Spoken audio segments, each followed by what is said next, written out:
소중한 물건이라는 것도 결국 환상일 뿐이다. 초등학교 때부터 중학교에 들어가서까지 나의 취미는 우표 수집이었다. 아이의 용돈으로 살 수 있는 것이야 뻔했지만 갖고 싶은 것을 하나하나 사모으는 기쁨이 있었다. 그러다 어느 순간 문득 깨닫게 됐다.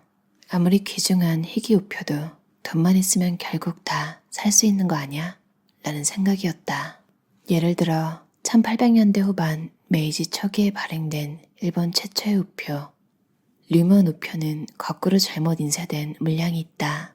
원래대로라면 불량 우표에 불과했겠지만 일본 최초의 우표였기 때문에 단순한 불량이 아니라 우표의 희소성을 더하는 스토리가 되었다. 이 물량은 개인 간에 3만 원이 넘는 금액에 거래된다. 경매에 내놓으면 1억엔도 넘을 것이라고 한다. 누군가는 고작 우표 한 장 값으로 터무니없는 가격이라 말하겠지만 다르게 생각하면 이렇게 귀한 것도 1억엔이면 손에 쥘 수 있다는 것이다. 얼마나 갖고 싶은지와 상관없이 돈만 많으면 가질 수 있다. 이런 물건에 과연 가치가 있다고 할 수 있을까? 이런 의문이 들자 우표 수집 욕구가 싹 사라졌다. 소유는 물건을 살 기회와 이를 뒷받침할 경제력이 있다는 사실을 드러내는 과시에 불과한 경우가 많다. 소유 자체에는 어떤 의미도 없다. 나는 그동안 모았던 우표를 싹 다 팔아버렸다. 그 이후로는 가능한 물건을 소유하지 않는 인생을 살고 있다.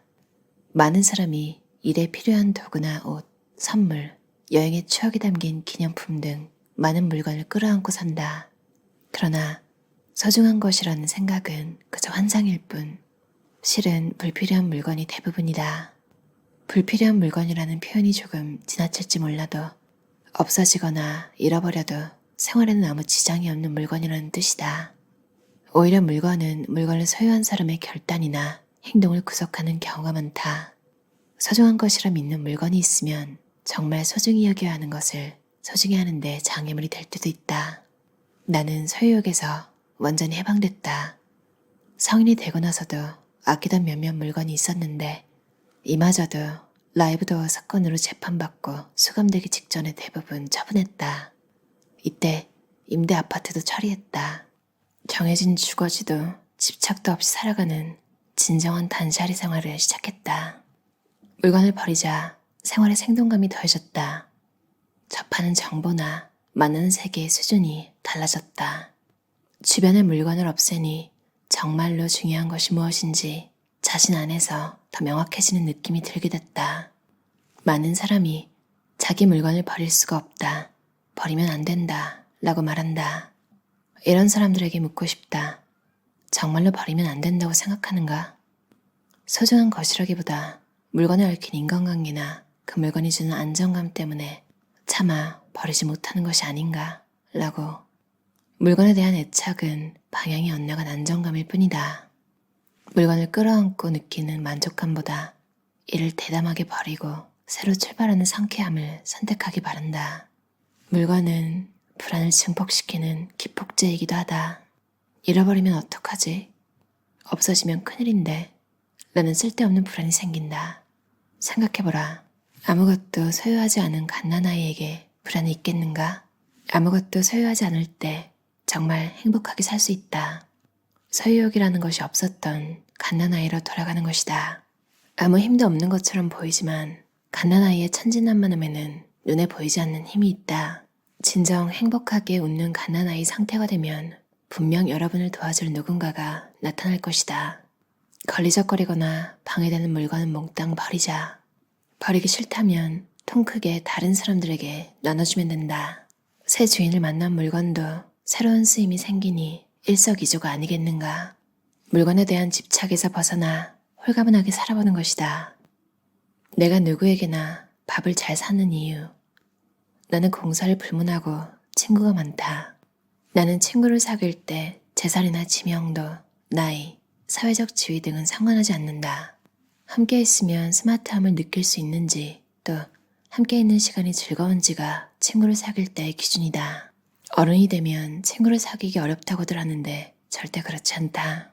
일할 때든 놀 때든 항상 같은 상황을 의식적으로 피해 새로운 시행착오나 도전을 계속하다 보면 자연스럽게 새로운 인연이 늘어난다. 스스로 친구를 잘 못 사귄다고 생각하는 사람들은 성격이 문제가 아니라 행동력이 약간 부족한 것뿐이다. 친구는 작정하고 만드는 것이 아니다. 자유롭게 내키는 대로 움직이다 보면 비슷한 행동을 하는 사람들과 동화돼 어느 순간 친구가 되는 것이다. 나는 차가워 보인다는 이야기도 종종 듣지만 다양한 방면으로 사람들을 돕고 있다. 후배들의 사업 컨설팅을 무료로 해주고 종종 돈을 빌려주기도 한다. 내 돈을 들여 자원봉사도 하고 있다. 조금이라도 나와 알고 지낸 사람들은 하나같이 호리의 몽은 사람들을 잘 챙긴다 라고 말한다. 금전이 됐든 인맥이 됐든 나는 크게 수고한다고 생각하지 않지만 나에게 도움을 받은 사람들은 크게 도움되었다고 고마워하는 일이 많다. 물론 친구라고 무턱대고 도와준다는 말은 아니다. 나는 최소한의 도움만 주고 그 다음은 스스로 알아서 하게 내버려둔다. 그것은 상황에 따라 다르지만 비상 상황이 벌어졌을 때 나를 희생하면서까지 돕는 경우는 드물다. 10년도 더 전에 중앙경마회의 한 마주가 소개시켜줘서 사람 한 명을 알게 된 적이 있다. 그가 마주 클럽을 만들고 싶다고 했고 나는 자금을 빌려줬다. 한동안 연락하고 지내다 라이브 도어 사건을 전후해 연락이 뚝 끊겼다. 결국 빌려준 자금은 돌려받지 못했다. 그로부터 몇 년이 지나 갑자기 그쪽에서 연락이 왔다. 지병과 불경기로 사업이 기울어 힘드니 도와달라는 부탁이었다. 이야기를 들어보니 지병 때문은 아니고 경영을 잘못해 벌어진 상황이었다. 이런 경우는 무시가 답이다. 스스로 애쓰고 노력하지 않았거나 마땅히 내야 할 성과를 내지 못한 사람의 부탁은 무시해야 한다. 옛날부터 아는 사이라고 해도 마찬가지다. 잘 나갈 때는 거만하게 굴다가 상황이 어려워지면 언제 그랬냐는 듯 매달리는 사람들은 정말 최악이다. 처음부터 포기하고 아무런 노력을 하지 않는 사람도 싫다. 능력이 조금 떨어져도 상관없다. 주어진 능력으로 할 수 있는 최대치를 하기 위해 노력하고 이렇게 일군 성과를 자신과 주위에 베풀려는 사람이 좋다.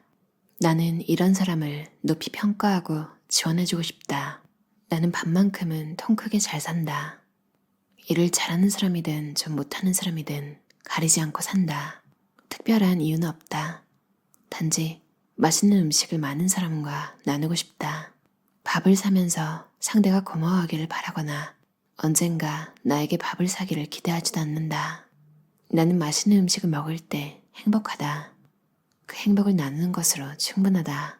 같이 식사를 하면 상대가 재미있는 사람인지 판단하는 데 도움이 된다.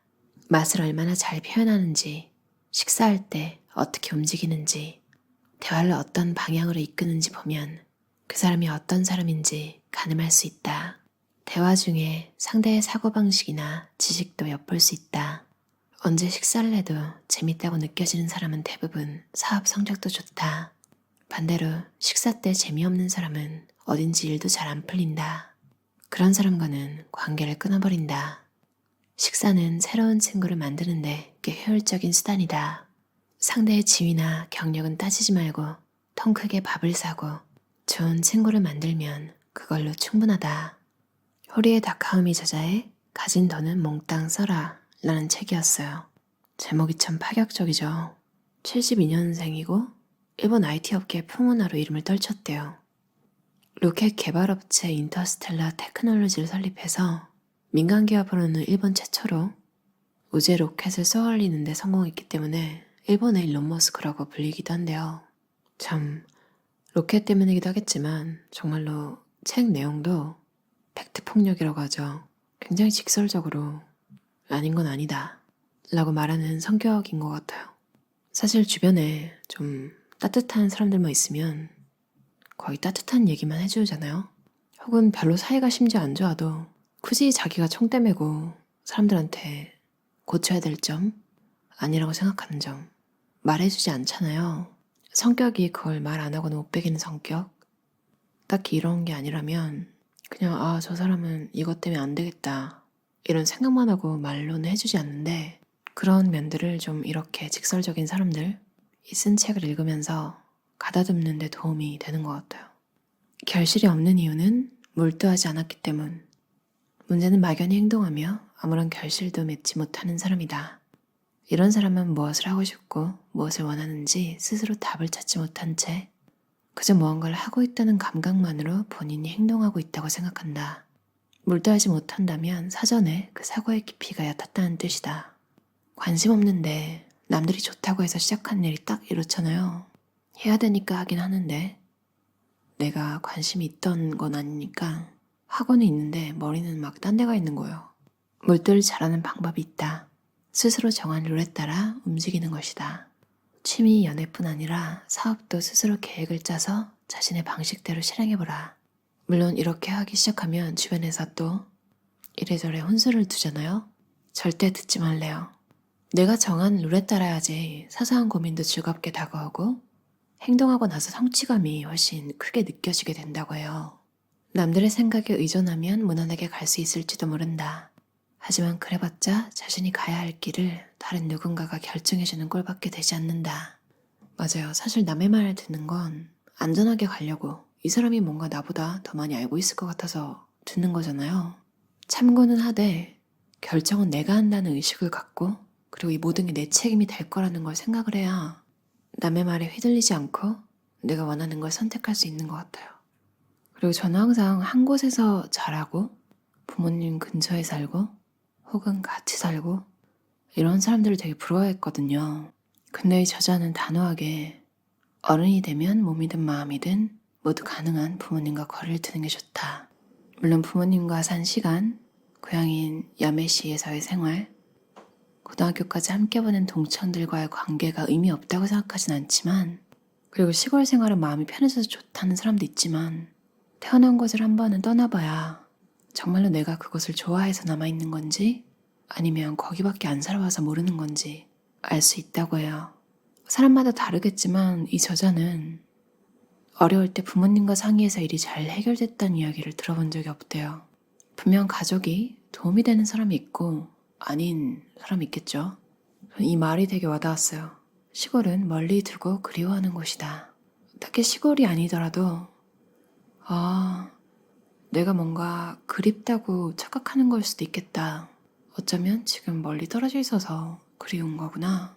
이 책의 저자는 아니었는데 어떤 일본 작가도 때 되면 이제 제철 특산품 이런 걸 꼬박꼬박 집으로 보내고 그리고 철마다 여행을 한번 같이 가고 딱 그 정도로 부모님을 만난다고 하더라고요.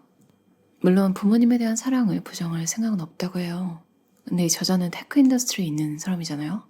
근데 부모님은 시골에 계시니까 사실 부모님께 직접적으로 사업에 대한 조언을 얻을 건 없는 거죠. 좀 슬프지만 문명이 너무 발달해서 좀 세대마다 어떻게 보면 예전에는 제일 어르신 찾아가서 뭐 묻고 그랬잖아요. 근데 지금은 어떤 분야, 그러니까 좀 찾기 쉬운 인터넷에 있고 이런 거는 어린아이들이 어른들보다 더 많이 하는 경우가 있잖아요. 참 세대마다 이렇게 직면하는 일들이 참 다양한 것 같아요. 나보다 더 많이 하는 내 자식 혹은 뭐 음식을 하나 만들려고 해도 레시피가 인터넷에 치면 바로 나오잖아요. 이게 편하긴 한데 사람한테 연락할 구실 이런 건 참 줄어드는 것 같아요. 대신 오랜만에 만나는 거니까 더 즐겁게 시간을 보내려고 노력하고 좀 안 좋은 모습을 좀 안 내보이려고 하고 또 그렇게 헤어지고 나면 또 한동안 안 보니까 그립겠죠? 그렇게 좋은 감정만 가지는 것도 좋을 것 같아요. 도발적인 자기계발서, 직설적인 스타일의 조언을 좋아하시는 분들이 흥미롭게 읽을 수 있는 책 같아요. 소유는 물건을 살 기회와 이를 뒷받침할 경제력이 있다는 사실을 드러내는 과시에 불과한 경우가 많다. 물건을 살 때 한번 되뇌이면 내가 남들 눈 때문에 사는 거구나. 아니야, 이건 진짜 필요한 거구나. 알 수 있을 것 같아요. 들어주셔서 감사합니다.